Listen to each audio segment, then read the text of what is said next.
Good morning. Good morning. That was certainly wonderful, calming, melodic music to start off our service today. So thank you, Kevin. You can.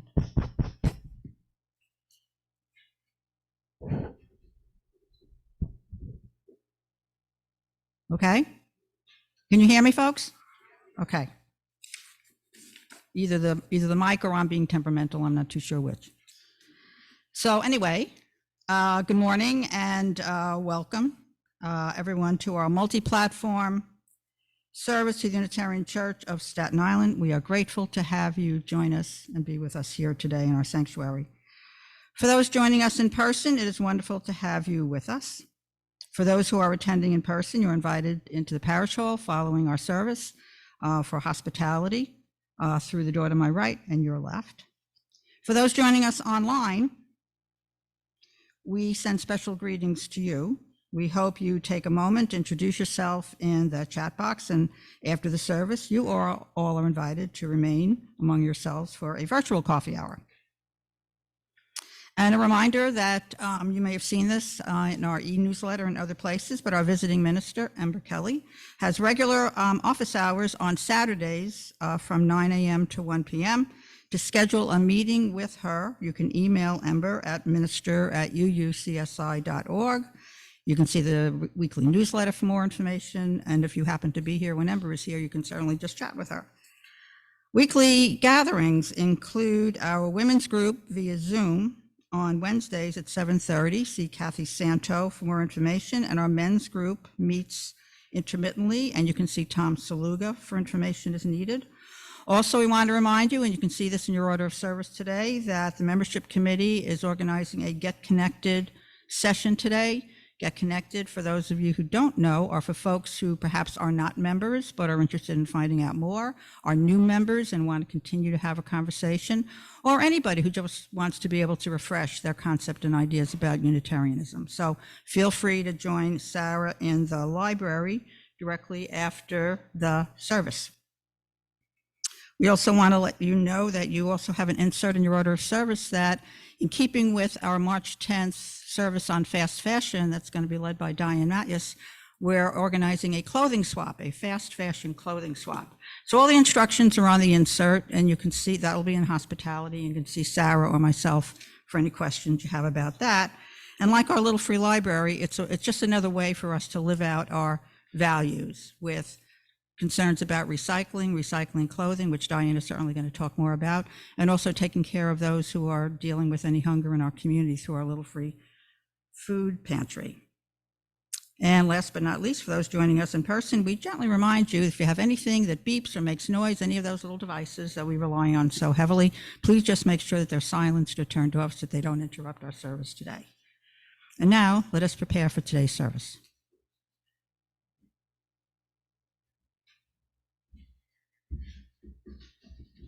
Good morning. My name is Rebekah Trunnell. I am honored to be sharing the pulpit today with our visiting minister, Ember Kelley.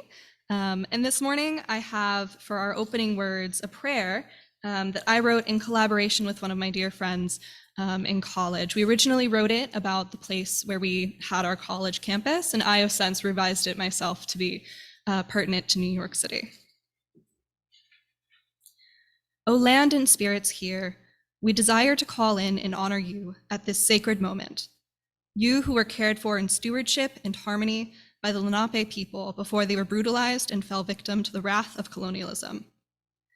We recognize and mourn for the genocide spurred on by hatred and greed that began the lengthy, dramatic, and arduous change of how you house and care for your inhabitants. Because even as the city has grown recklessly beyond the burden you offered to bear, you have not abandoned us.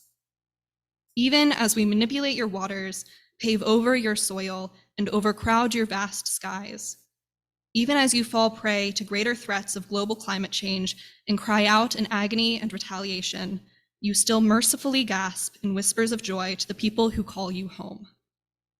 We feel the wonder of your waters and the history and life that runs heavy in its tides.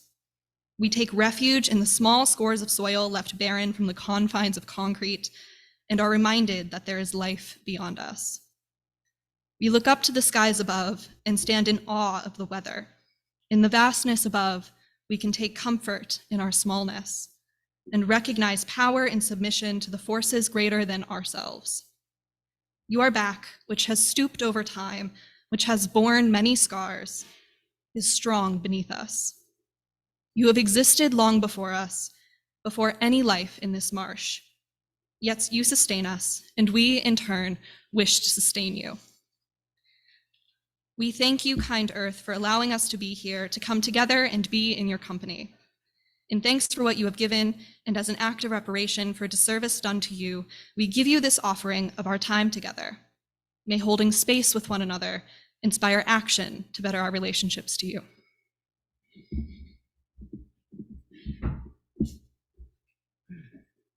Thank you, Rebekah.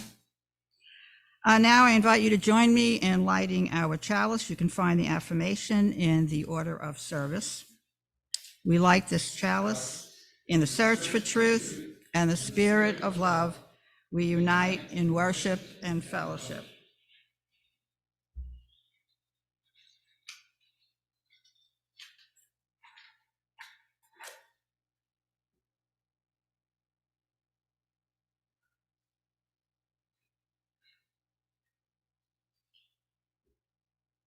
And as an extension of lighting our chalice, we want to take a moment of silence to light 3 additional candles for just some of those names folks who have recently been affected by police brutality.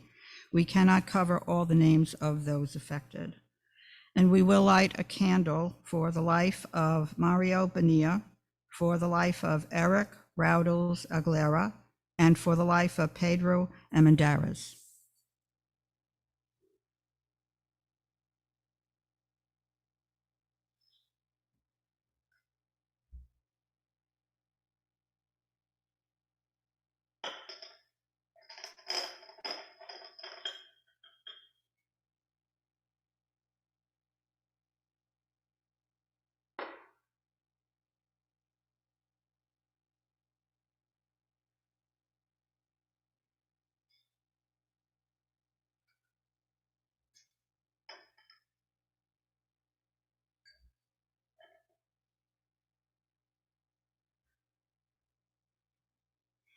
May these lights be a symbol of our commitment to continue the work of racial justice and to proclaim that indeed Black lives matter. Now, please join us in our opening hymn. It's number 21, For the Beauty of the Earth. Please stand as you are able.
gentle thoughts and mild, source of hope to be raised, this our hymn of grateful praise.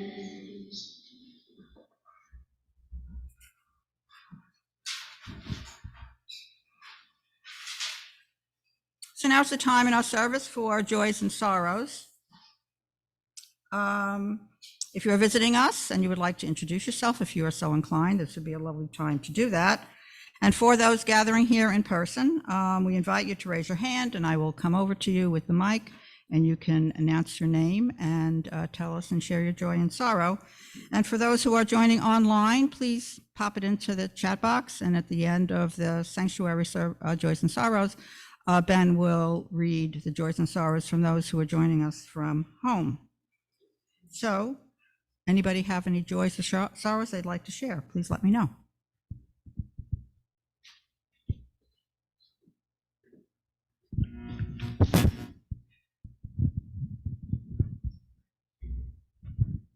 Hi, my name is Juliet. I'm a member, and a lot of you know I'm a big animal lover. So it was a real sorrow to find out that Flacco, the Eurasian eagle owl, died. He died, I think, on Friday. So I just want to point out that new buildings in New York City have to have bird-safe glass. But this does not apply to buildings that are already built. And it is suspected he died when he crashed into a window. That's what killed him. So tomorrow I'm going to be calling my city council member, my former city council member, who is in Justin Brannon in Brooklyn and Bay Ridge, who is a big animal lover himself. I'm going to call him also and say, can we do something about retrofitting buildings with bird-safe glass? Because about 1 million birds die in the Northeast every migration by crashing into glass, because they don't see it as glass, they just see it as a sky or whatever it's reflecting. So I put bird-safe tape on my picture window. I encourage everybody to do the same. And anyway, that is my sorrow, but it is always an opportunity for action.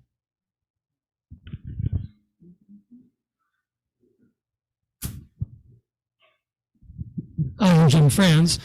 Some of you may remember from the old coffee house days, our teenagers who are now 30s and whatever, played with bands and independently in our coffee house, which was every Saturday, or the first Saturday of every month. And Fred played in various bands over the years, but once he started working in the post office, they kind of went by the boards. Well, it turns out since November, he started playing with some other guys from the post office and another old friend, and they've been performing. They performed last week at a gin mill on a railroad off New Dorp, and Friday night, they played at Big Nose Kate's out on Arthur Hill Road, and now coming up on March 9th, they're playing at the Cavern on Bay Street. The name of the band is High Voltage, and they're playing with another band which is much better well known around Staten Island, but he's really been enjoying himself, and I'm really happy that he's so happy. So I certainly have a joy that I want to introduce. Our church secretary, Donna Grancio, is visiting with us today. And many of you know her face-to-face, and many of you know her on the phone, and many of you know her via email, but now you get to meet her directly. So we're just very pleased that Donna is coming and is here today with us. So good to see you, dearie. Hi, I'm Sue Flynn. I just want to let you know that this week I went to visit Maureen Curran. She just had knee replacement surgery about 2 weeks ago. She's doing fantastic. She's up walking around. She's doing better than I was doing it, and I thought I was doing good when I had my surgeries. But I'm really happy to see that she got over the worst, those first few days where you say, why did I do this? But she's looking great. Are there any other joys and sorrows today?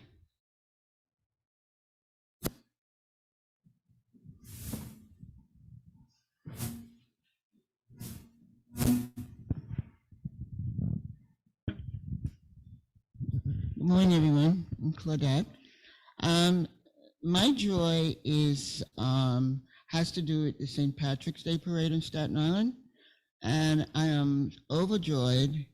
And I think this church played our small part in it in terms of our activism and our support of the LGBTQI community, coming out and protesting the discrimination of the organizers of the Staten Island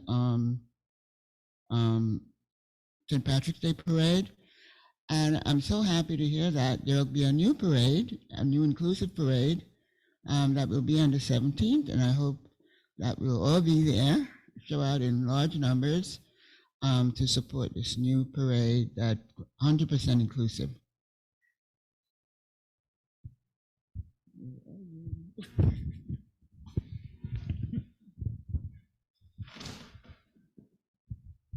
Hi, my name is Carol. I just became a volunteer through Community Action for Senior Citizen. They put you in touch with a senior who is a shut-in, and it's just basically either a phone call or a visit or whatever. And there's a vetting process, but my thought is that if you know someone who may live alone, you know, I mean, the Times this morning just had an article about how New York is the loneliest city because there are so many people who do live alone. So if you know someone like that, just reach out, you know, say hello, smile. You'd be surprised how a small gesture like that can make the difference in someone's day. For you and I, it may be something that we do all the time, you know, we socialize, we see people. Not everyone has that, you know, has that in their life. So, you know, it's just a thought. Thank you. Thanks, Carol. But that's a great opportunity to remind folks, you know, in our e-newsletter every week, usually at the end, we try to put some idea about a way to volunteer somewhere about something. So this would be a wonderful inclusion into our e-newsletter. So if you could send some information over to Donna, and then we'll tag that up. But again, for anybody that knows of any other volunteering opportunities, as we're trying to say more and more, we're deeds, not creeds, so let's find ways to be a greater part of our community. But an idea like that, send it over to Donna, and we'll try to get in the e-newsletter and try to drive some more volunteerism in a good, positive way. Are there any other joys and sorrows?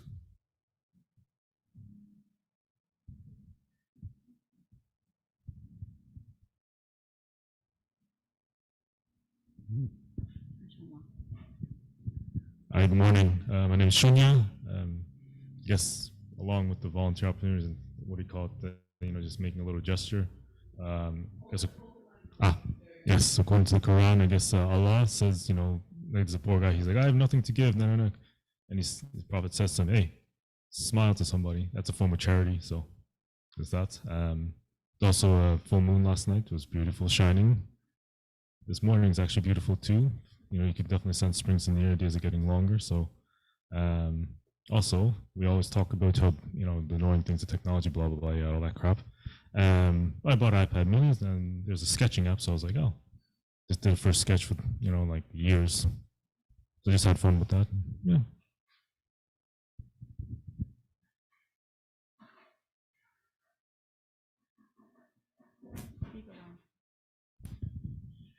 I agree. My name is Ryan.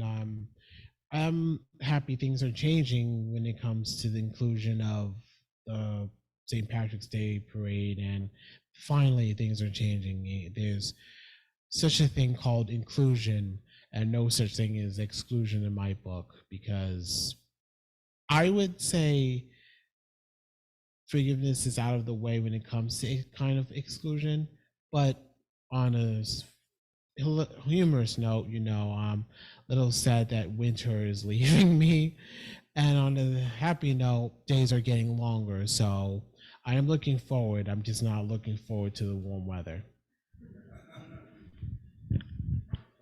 Thank you, Ryan. Are there any other joys and sorrows today? So I'm going to hand over to Ben. Anything online? All right, everybody's quiet at home today, but we thank everybody for sharing joys and sorrows, for what you expressed today, or what you're holding in your heart, and thank you very much. We're now going to move into meditation part of our service.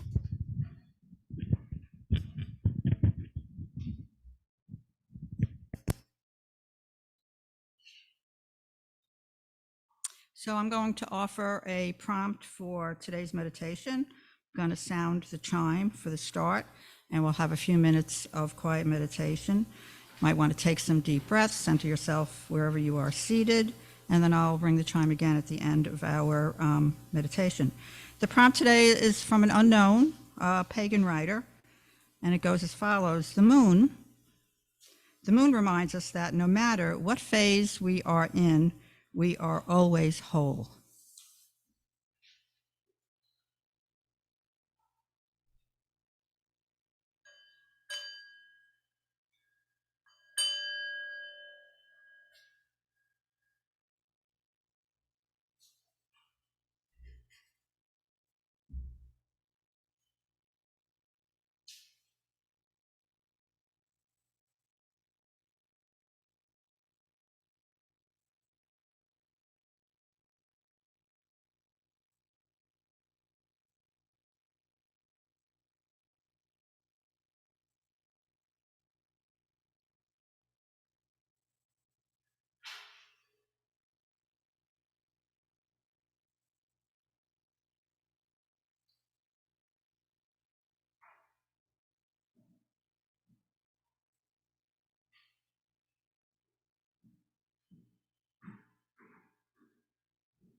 Good morning, everyone.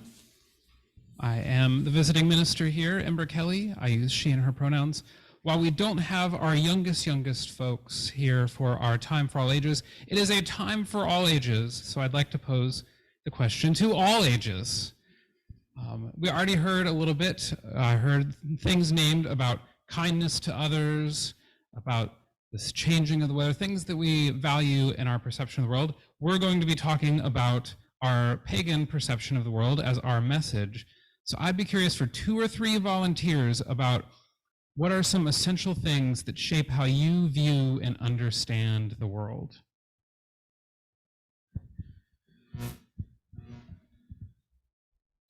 My understanding, I would, in my understanding throughout the years of growing up in Staten Island, I would say perfection, but then that would be going overboard. I would just say excellence because I just want things to be go in my direction. That's just how I see it. Online volunteers are allowed as well. What are things that shape how you view the world?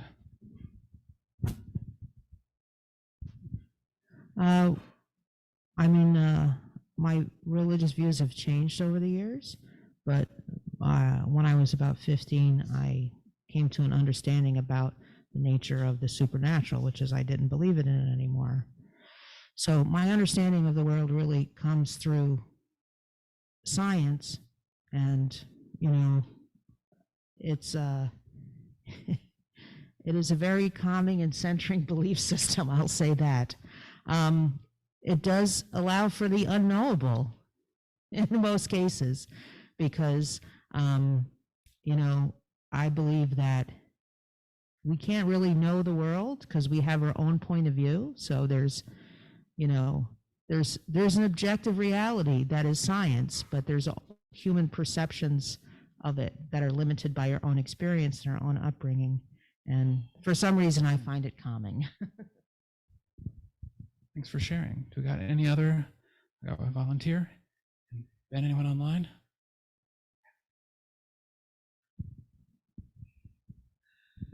My view of the world is that it's ever changing.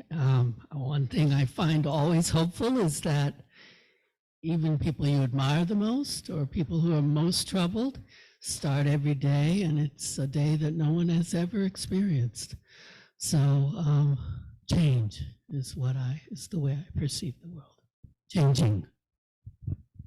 Thank you all for sharing those things with us and with our community. And so ends our Time for All Ages.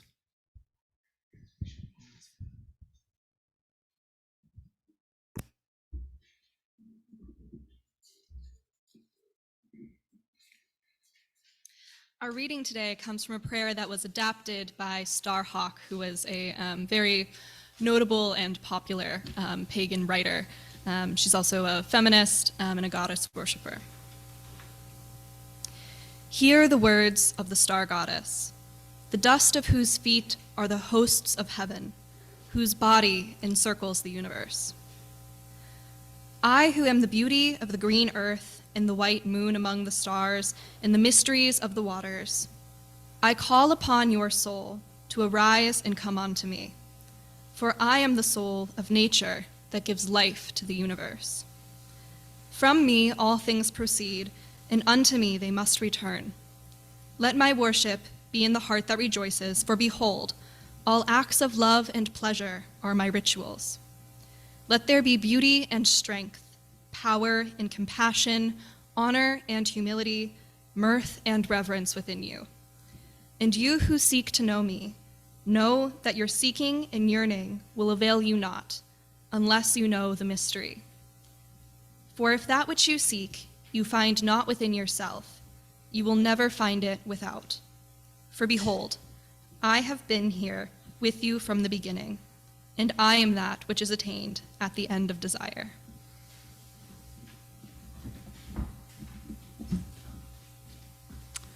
So now it's the time in our service for where we will gratefully accept an offering. We know it is the gifts of all of us that help move our church forward and sustain our church into the future, allows us to gather and thrive.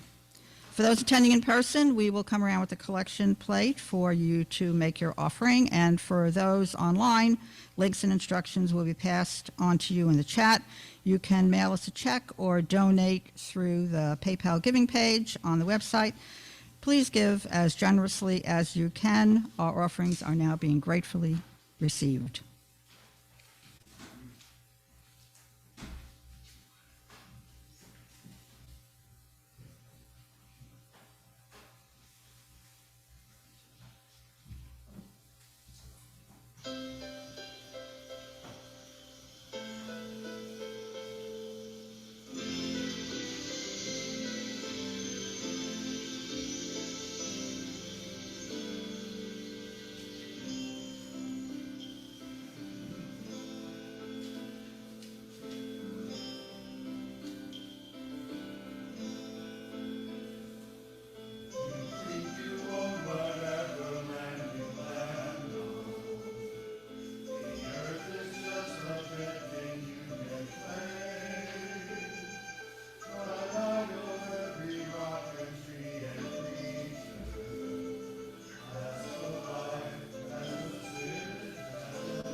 For our offertory hymn, please join in singing 1068, Rising Green. You'll find it in your teal hymnal. Please rise as you are able.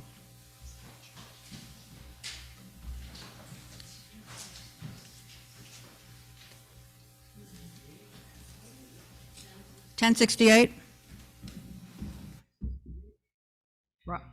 Rising Green. That's what I have, and it is.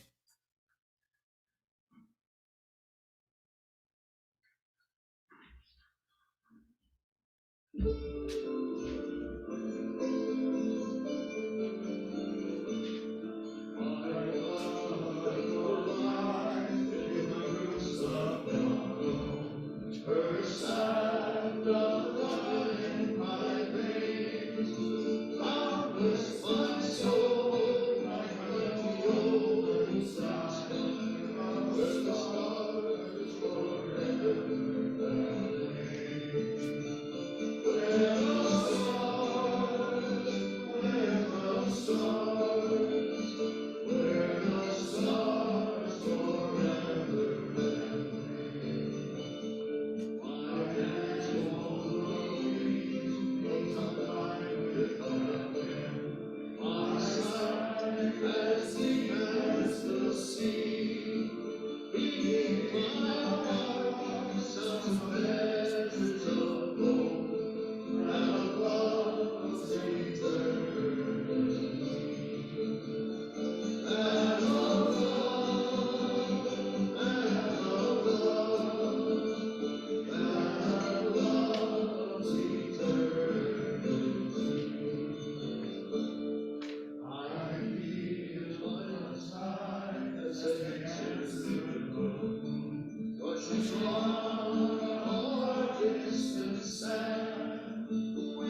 Good morning again, everyone. Testing. Should we test mic? Make sure. Okay. Test.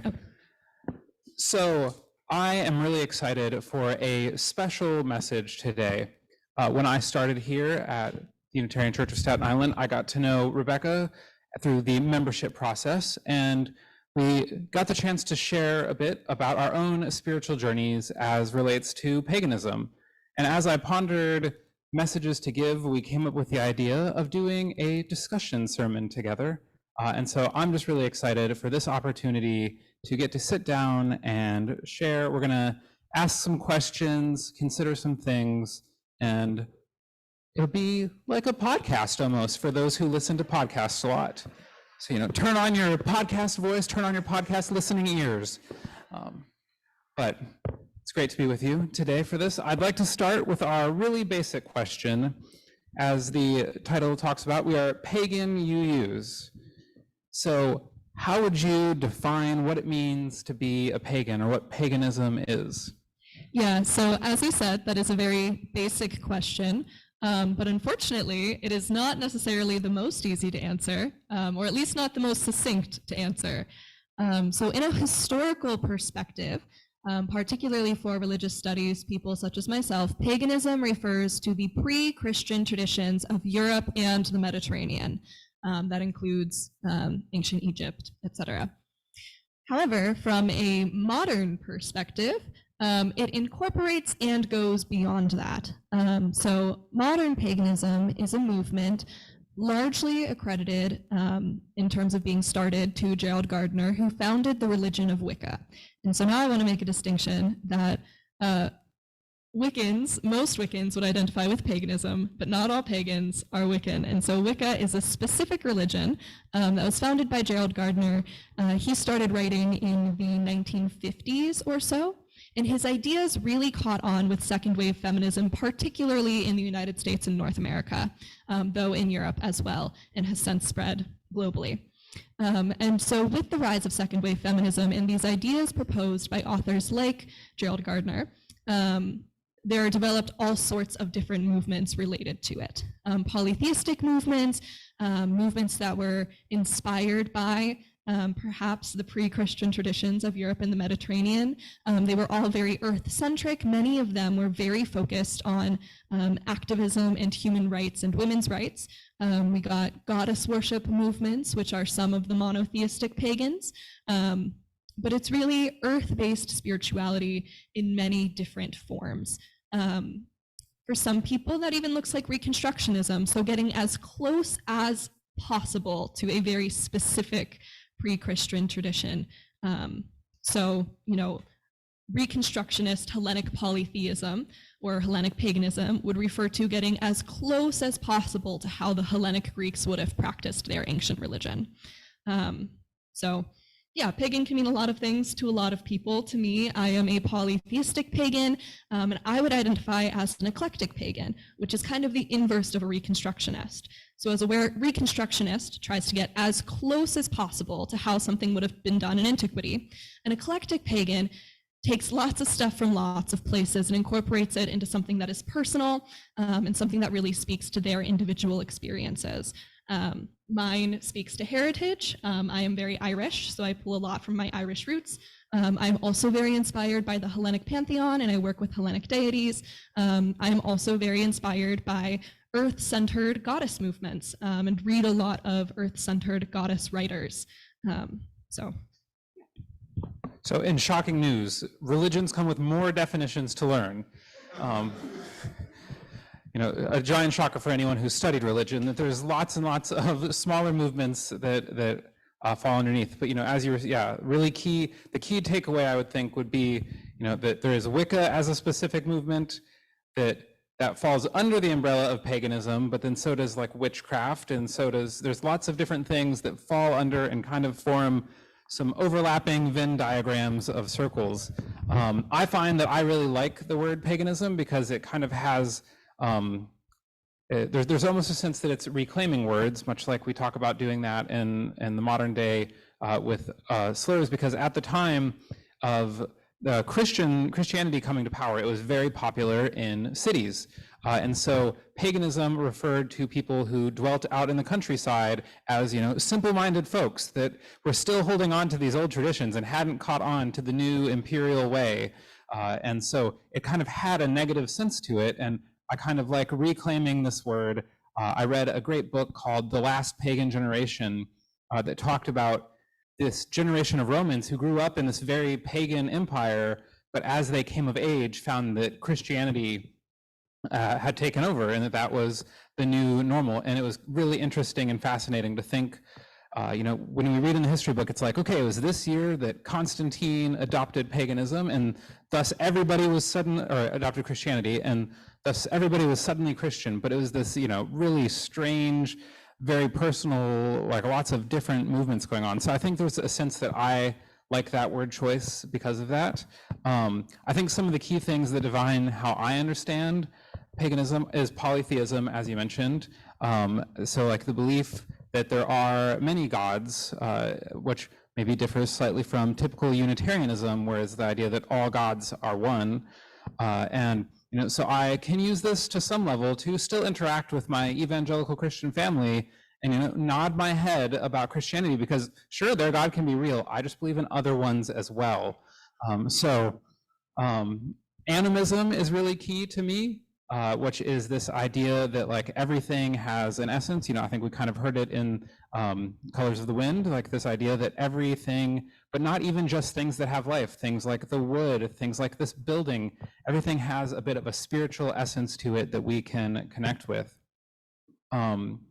On a personal level, it's really helped me get away from some of my bad habits. As a college student, which is a while ago now, actually, I was what I would call a theological jerk. I've used other words, but I won't use them in this place of worship. But I was not nice about my theology. My main focus in my religion was, how can I be the most correct? How can I find the most historical belief? How can I find the right one? How can I just make sure that I'm going to heaven and that everyone else is wrong besides me? And that was what was really important to college-age me, giant shocker to anyone who's ever known college students. And paganism is, while there is this Reconstructionist brand that Rebekah talked about that is very much like, how can we find exactly this correct way, which I think can really provide great information, but I just cannot let myself ascribe to that, because it's too easy for me to fall into these old patterns of everyone else is wrong and I am the only right one. And I think that paganism offers a lot more sense for that eclecticness of being able to kind of gather ideas and bring together what works. It's also really cyclical for me, that we pay attention to the seasons, to the moon cycles, and that's been really great as someone who grew up very interested in history and everything was kind of this, straight march forward of progress. and of change, and to think of life and the world as in cycles. And, you know, as someone living now in New York City, and who most of my friends would say that I love being in big cities, and they're always confused at how I like living in big cities, I also really do have a connection with nature, and paganism helps me connect with that as well. So switching gears from the more, you know, academic, high-minded, I'm curious what this looks like for you on a practical and spiritual level.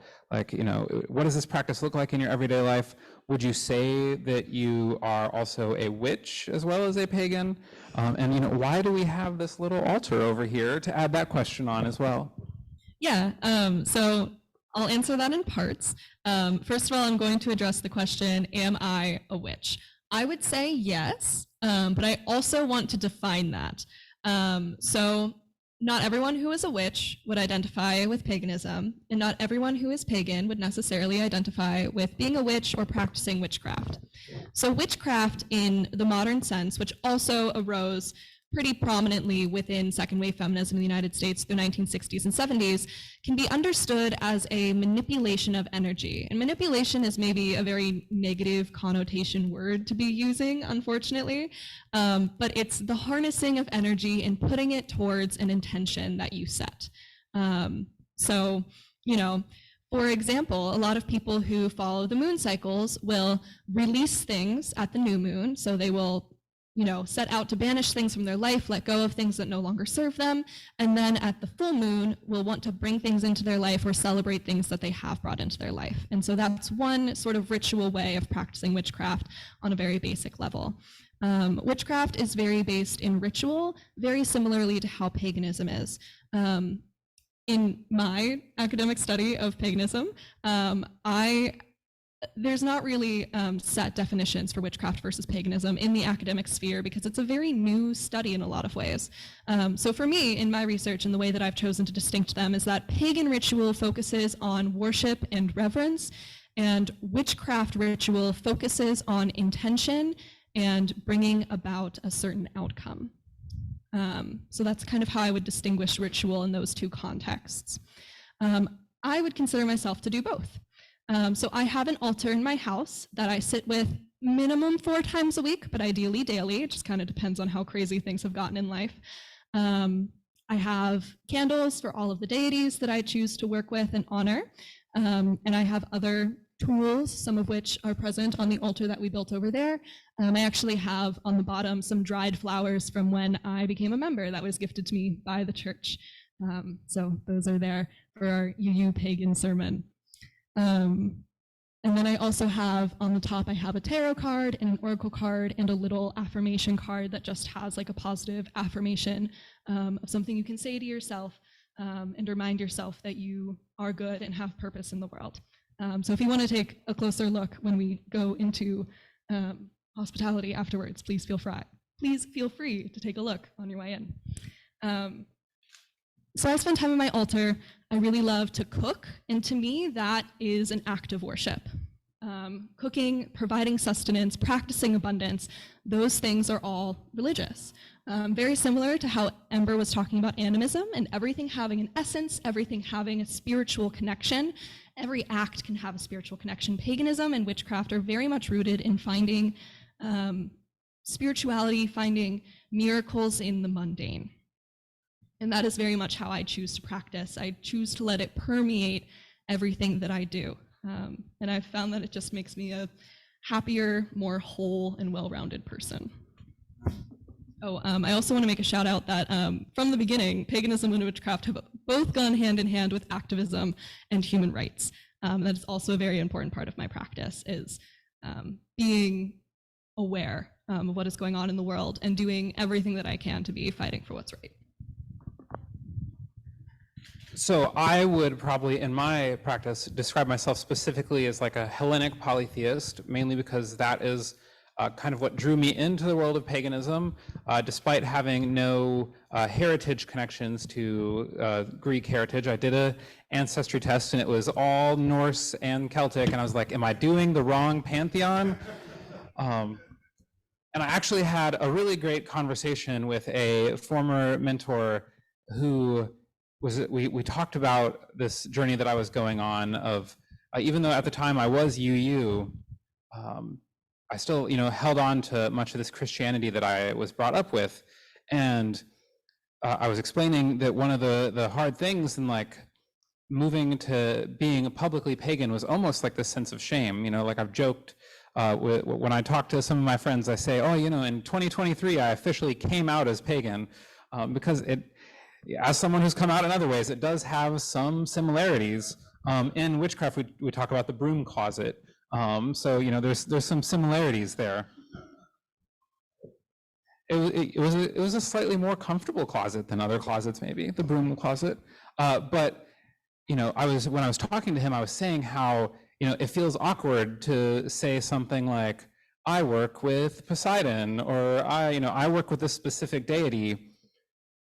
Sounds weird to our modern ears often, but at the same time, our modern ears, if someone just comes up and insist on wishing you a Merry Christmas because they don't want to say Happy Holidays, or if they say, I'm praying for you, these things are kind of normalized, even though that's equally an act of religion. And so it was unpacking the sense of like, oh, it's weird for me to say these things, but yeah, so I work with mostly Hellenic deities in the work that I do. I think I'd also say that I lean towards the witchy side, even if I maybe don't necessarily, I think more publicly I would say pagan, but I definitely have practices that are about the moon, that are about connecting with the water. My shelf of the three, I'm a minimalist and you are a maximalist, and we discussed how this impacts our altars. I have the one shelf in the middle, but I do every day pull either like a tarot card or a rune, which comes out of the Norse tradition, and kind of take it as a guidance for like reflecting on what's going on in my life, what's going on in that day. And I take time to meditate and kind of listen to the universe daily, at least just a few minutes, as challenging as that can be as someone with a 7 and 10-year-old. I make sure to do it before they're awake. And one of the things that I heard joked about as I made this journey out of my Christianity background to paganism, while also being in the UU space, was that people joked that when they moved out of Christianity to some form of earth-centered religion, that suddenly the universe, the gods, however they wanted to interpret it, answered back, whereas that had not been necessarily their case in their experience of Christianity.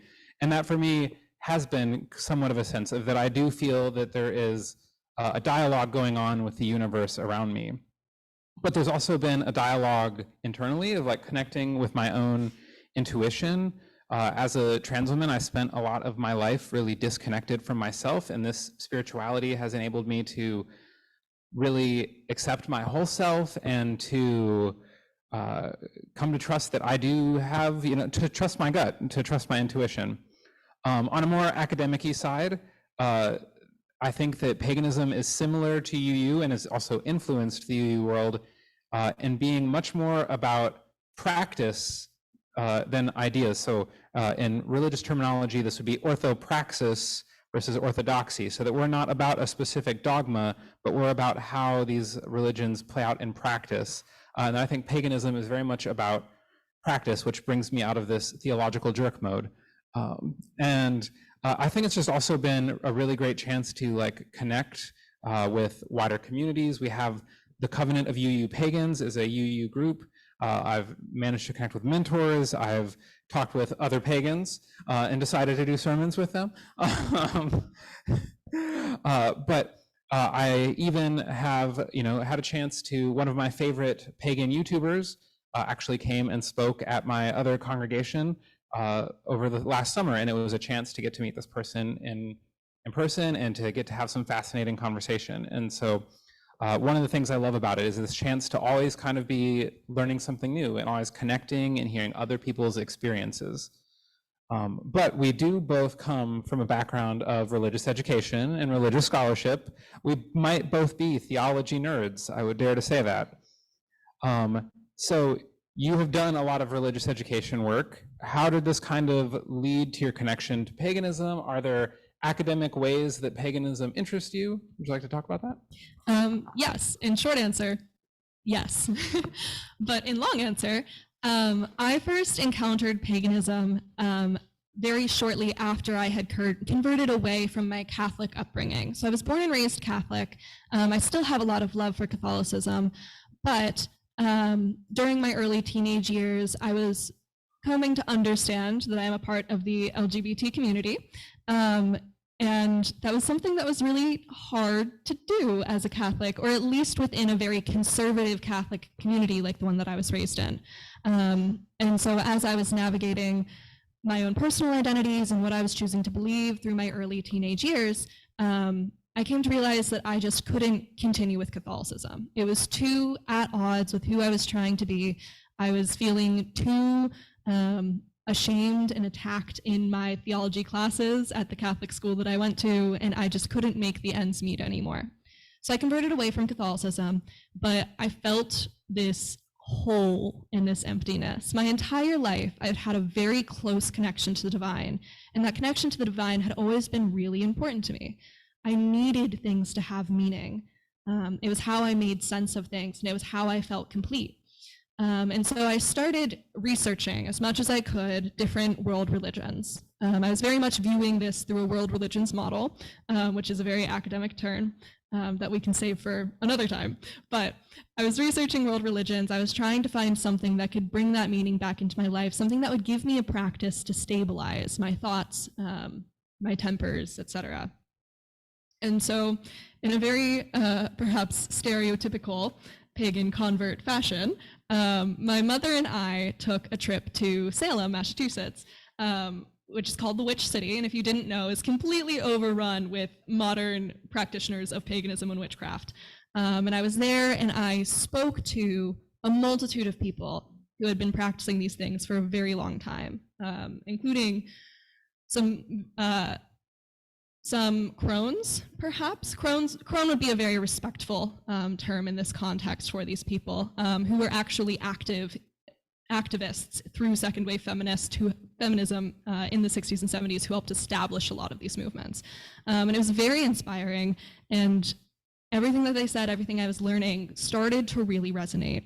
I felt like I'd found a worldview and I'd found a philosophy that really started to make sense to me, and the things that I needed out of my life. And so I did a deep dive for information. I started practicing really intensely by probably the second half of my junior year of high school, and started identifying really strongly with it by my senior year of high school. And then when I went to college, I went in undeclared. I didn't really know what I wanted to study. I wound up as an English major because it was what I was good at, so it felt like it made sense. But then during the COVID-19 pandemic, I was in my junior year, well, sophomore year, and then through junior year. And I needed to reassess. There was a lot happening in 2020, as I'm sure everyone remembers well. And I felt like I needed to do something that was to a higher calling.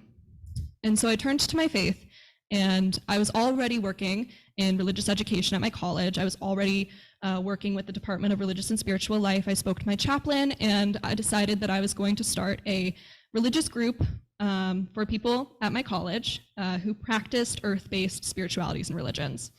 So it attracted a lot of people who identify with paganism, it attracted a lot of people who identify with witchcraft, but it also attracted a lot of other people who were just curious or were just earth-centric.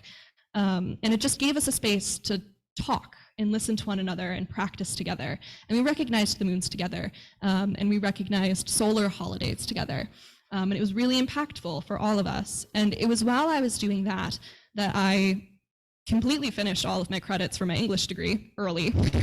And so I started taking religious studies courses. And I spoke to my advisor, and we were able to overload my coursework for the next several semesters so that I could graduate on time. But in the second half of my junior year of college, I could pick up a second major in religious studies. And so for me, my religious practice has always coincided with my curiosity about understanding how other people understand the world. And because I'm an eclectic pagan, I have this kind of overarching, distinguished pagan worldview, but it can draw influences from a lot of places. And I can draw understanding from a lot of places. And that's something that's really important to me. Paganism encourages a yearning for knowledge. And I think that's really special. You know, I'm not sure which one is more living into the stereotype of like going to Salem or a religious education student taking on more work than necessary. Like this one seems equally, you know, if I know one thing about seminarians, and we do like a little extra punishment in our education. And so, you know, I really resonate a lot with the things you said, especially, you know, talking about that there's always this chance to continue and be learning.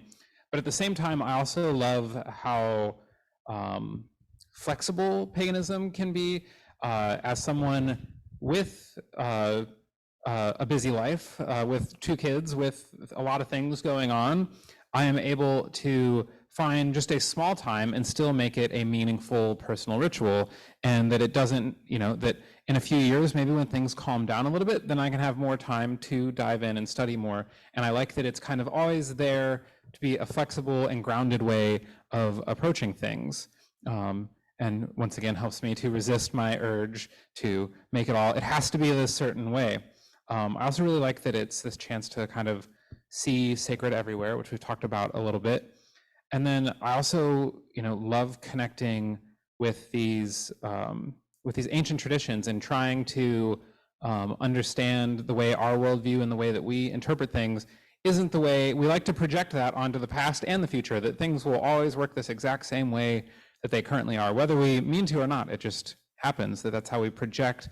Like, you know, why didn't Jesus just call up his disciples on the cell phone? You know, but we project things back onto history that we have now, and it becomes hard to think about how maybe things were different then. And studying these ancient religions gives me a chance to see how their worldview is different. It also gives me a chance to see how they influenced Catholicism. And I didn't grow up Catholic, but I did spend a few years of penance being Catholic. And one of the things that I did love about it was the ritual. And another thing that really resonated was they called tradition the democracy of the dead, that it gave those that have come before us a chance to have a voice in the discussions that were going on. And I just really appreciated that. And I think that's something that I still hold on to, is to try and reflect and understand what these people in the past, what their wisdom might be that could be passed on to shape me. I know that your school journey then also led you to another meaningful religious community of heading to the UU world. How did you end up in the UU? Why become a UU? Yeah, so I had a friend in high school who was UU, and I occasionally went to services with her at her congregation, like when I would sleep over at her house, and then the next day I'd go to church with them, and I always really enjoyed it. But I never thought it was something that was necessarily starkly for me until I got to college. And pretty much immediately after getting to college, I joined some different religious education programs. I worked as an intern for the Religious and Spiritual Life Office, et cetera. And I was talking to my minister there, our chaplain. Her name is Erin Guzman, and she is absolutely wonderful. And it was in speaking to her about what I was looking for in religious community and what I thought religious pluralism should look like that she recommended the UU congregation in Worcester, in the town of the college that I went to. And so I went as often as I could as a religious studies student who was constantly overworking herself. But I really enjoyed it. I really found a home there. I loved hearing from different perspectives. I loved that it brought a lot of different people together. It felt like this perfect spiritual haven for all of the academic work that I was doing. So if academically I was studying these things, the UU was a place where I could put it into practice. It was a place where I could just talk to people on the ground and get out of the books for a little bit. And I still feel that way. I feel like the UU world is, you know, it's, even if I had another group like the one that I formed in college, where I had all of these other earth-centered people that I practiced with, and we all had these ideas that we talked about together, I would still always want an opportunity to step outside of that, because I never want to stick myself into an echo chamber and only hear like voices. I feel like that's just one way to get yourself really stuck spiritually, mentally, emotionally. And I always want to keep hearing from other voices. I always want to keep understanding how other people understand the world. And I feel like that is really a major part of my higher calling. Thanks for sharing about your calling. I think that one of the beautiful things for me in being a pagan UU is that when I started in the UU world, I gotta not say it too fast, it blurs together, but so I started in the UU world, and I would joke to my mentor, who was also my boss at the time, that I was a Trinitarian Universalist, because I still held on to that little part of my Christian theology. I like the idea, I think that a lot of what I define as like my calling, my mission, my vision for what I think matters most in my life is about building community. And I loved like the idea of the Trinity of God being a community. So I still kind of held on to this idea as being something that really mattered to me and still was shaped by my Christian upbringing, even if I was now open to other upbringings. And I love that being in a UU space, I was able to completely change my theology and come to a new understanding of the world. And I didn't have to leave the community that I was part of. And I think that that's a beautiful thing, is that we can, as UUs, journey and explore ideas and find what resonates for us, and we can change. We can always be changing, as was mentioned during our Time for All Ages, and that we can adapt to that, and that we don't have to go and find a new community during that time. And that was a really wonderful thing for me. When I was I think UUs come in many different flavors. When I was looking for my position as a religious educator, I applied at a UU congregation, and they actually asked, like, how would you lead a Bible study? I was like, wow, these UUs really come in a lot of different flavors, because I don't know that this would happen at some of the other ones that I've interviewed with, so I think that it is important to find one that is still like resonates with me overall. But I think that, it offers that space of being able to journey. And I think, like you said, even if I had a specifically pagan community, I still love the chance. When I started in my position at Fourth Universalist, my boss was an identified humanist.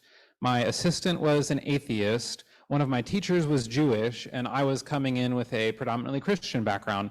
And I loved that we could all be in community and care for each other. And that was a really beautiful thing for me. So I really love that pluralism of being exposed to other people's paths and really being challenged to put that into practice. I think that, to me, UU, when done to its fullest extent and when living true to the things that we hold dear, is this open and this place where people can come together and grow together without having to force change on one another. And I think that that's a really beautiful thing. I think that UUs also have a really big tradition of UU pagans. I think like Starhawk, who is our reading, has some UU connections.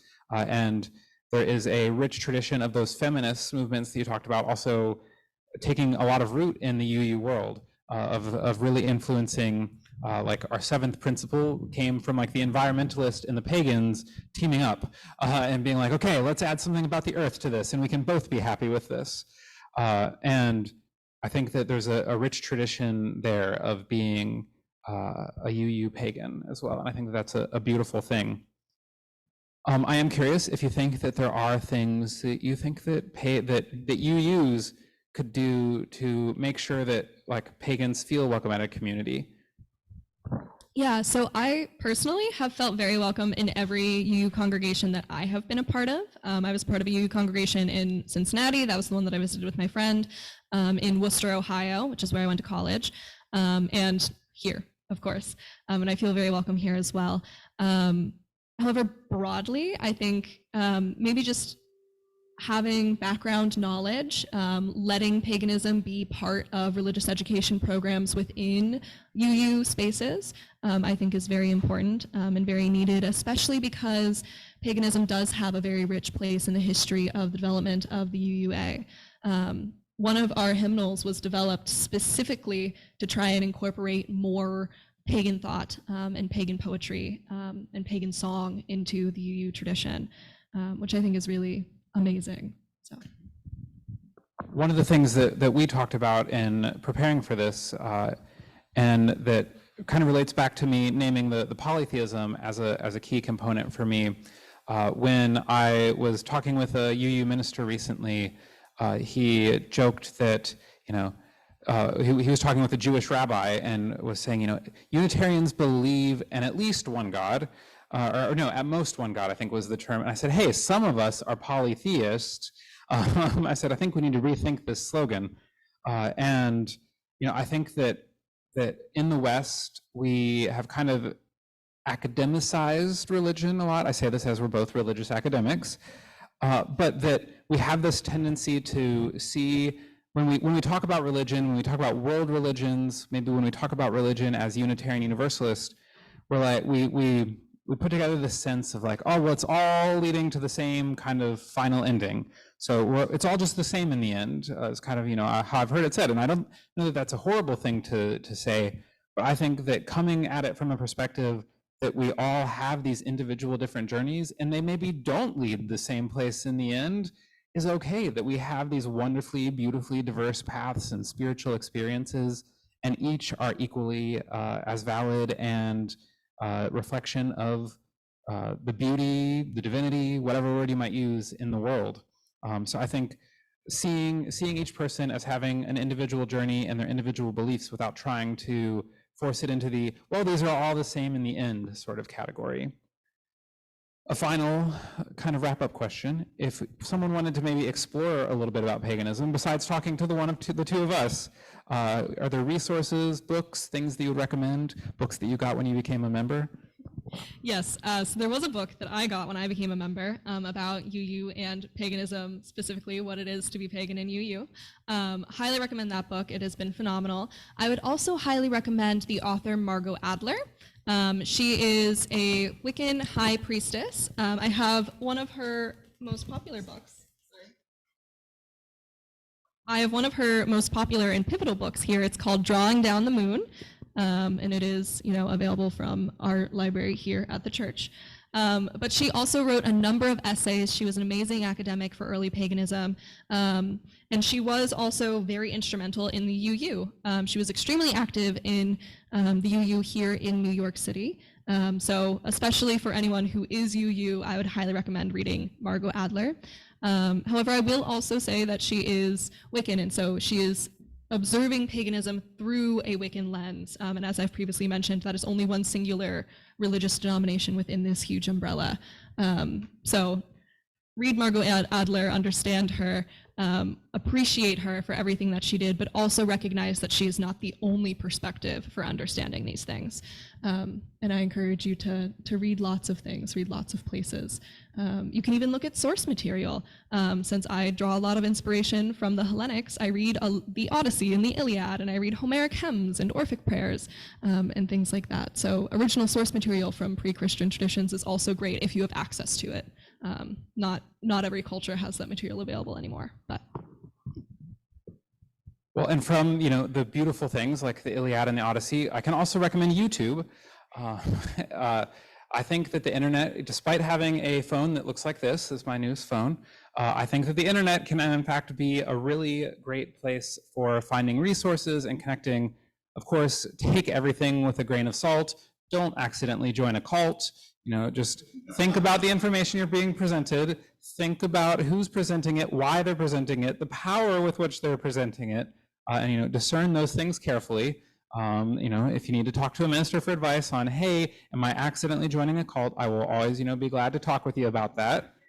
But I also, one of the books that I actually read this last year is this one. It's called How Does It Feel to Be You? I found it on an unnamed box store that exists on the internet that ships a lot of things, and I'm not going to say their name. It rhymes with a rainforest. But I found it on there. It's also available elsewhere on the internet. But it was just this really fascinating exploration of this idea of everything kind of having its own essence and breaking down into just a different understanding of the world, which is really great for me in rethinking how I understood the world. And I think also one of the things we didn't touch on a ton, but that we've talked about personally, is kind of connecting with our own heritage. Would you want to talk like a little bit about that too? Yeah, for sure. So I am Irish. I'm very Irish, and my Irish heritage is very important to me and to my family. So I am not the only pagan in my family, and there are other pagans in my family who draw on that much more heavily and have a slightly more Reconstructionist bent to how they practice. But yeah, so heritage is important and talking to people is important. So talking to people, other people who have Irish heritage who maybe speak the Irish language or can read ancient Irish text is very informative to me. And understanding that even if you are an individual in your practice, so I would consider myself a solitary practitioner since the majority of the work that I do is alone, I still am existing in community. I mean, part of the whole reason that I converted was from talking to other people and hearing from people who had these amazing experiences and who could give me amazing experiences and encounters. So, Well, Rebekah, thank you for sitting down with me for this podcast sermon. And thank you for joining me for the service today.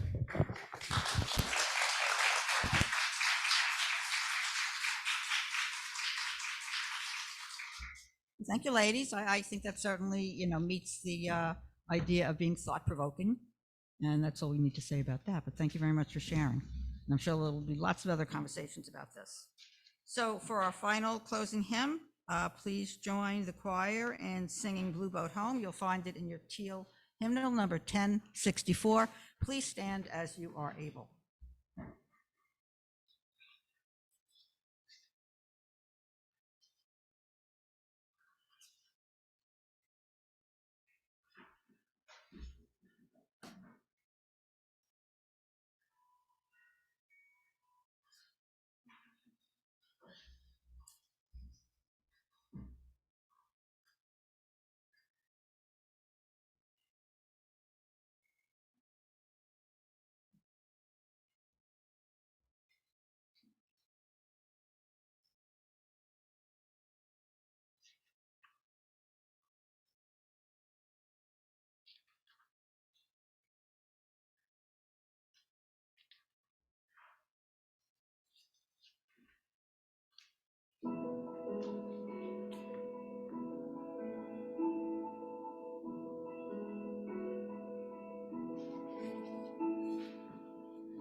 invite you all to join me as we extinguish the chalice today. You'll find our affirmation also in the order of service.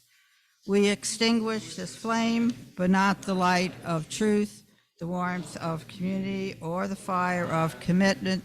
For these we carry in our hearts until we are together again.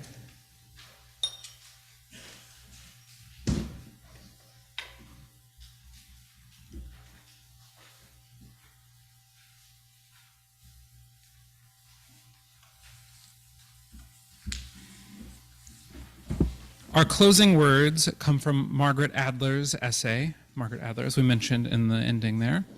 Vibrant, juicy contemporary, or Why I Am a UU Pagan.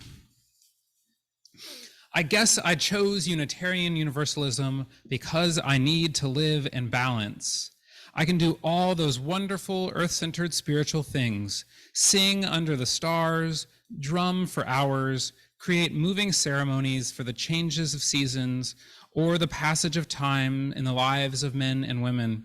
But I also need to be a worldly, down-to-earth person in a complicated world. Someone who believes oppression is real, that tragedies happen, that chaos happens, that not everything is for a purpose. Unitarian Universalism gives me a place to be at home with some of my closest friends, my doubts. Of course, there are many rationalists within the earth-centered community, but somehow I feel more centered in this denomination.